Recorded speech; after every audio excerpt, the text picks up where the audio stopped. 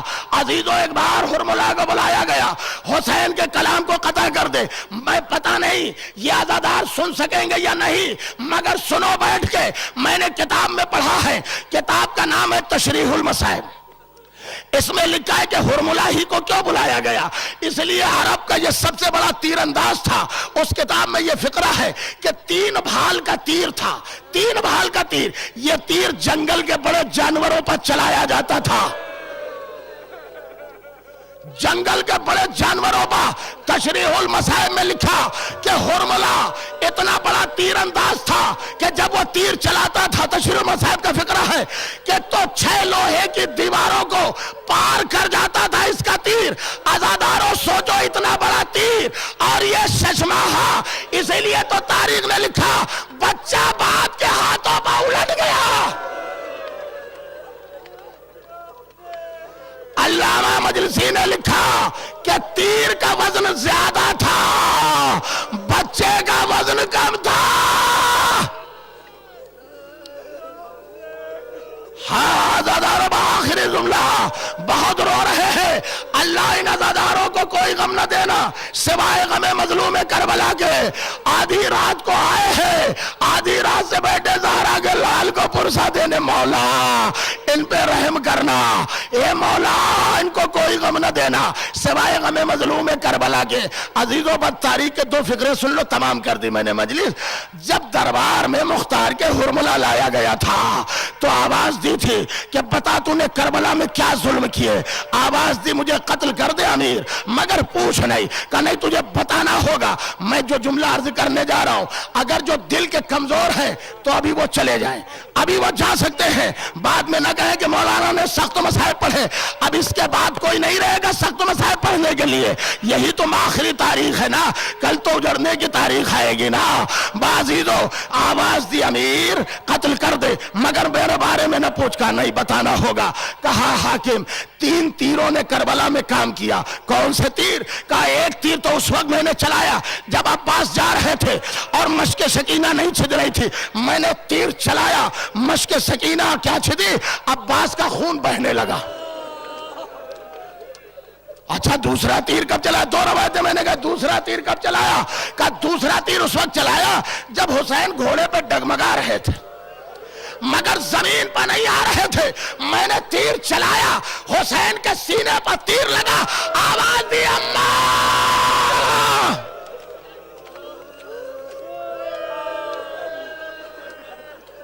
اچھا تیسرا تیر کب؟ اس کے بارے میں نہ پوچھ، مجھے افسوس ہے، آج تک افسوس ہے، نہیں بتانا ہوگا۔ کہا ہرملا کہتا ہے کہ جب امیر حسین اس بچے کو لے کر آئے تھے، میں نے 3 بار کا تیر چلے کمان میں جوڑا، کہتا ہے امیر میری آنکھوں نے دیکھا کہ جیسے زمین ہل رہی ہو، آسمان کانپ رہا ہو اور ایک بی بی کی صدا آ رہی تھی، میرے لال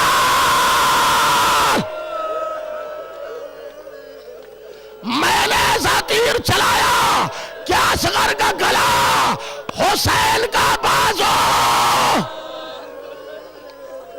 ہاں آج اصغر کا گہوارہ بھی نکلے گا، دیکھیے اصغر کی شبی نہیں نکلتی ہے، گہوارہ نکلتا ہے۔ بآخری فقرے سن لیجئے، مجلس تمام کر رہا ہوں۔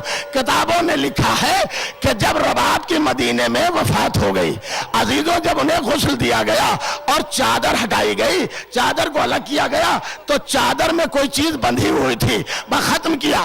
اب جو کھولا گیا عزاداروں تو کیا دیکھا کہ چادر کے اندر گہوارے کی جلی ہوئی لکڑیاں، ماں اپنے کلیجے سے لگائے، سکینہ شام میں، اصغر مدینے میں، زہرا کا گھر اجڑ گیا، فاطمہ کی کمائی لٹ گئی، حسین کا ماتم، ہائے اصغر، واہ حسینہ، واہ حسینہ، ماتم حسین، ماتم حسین۔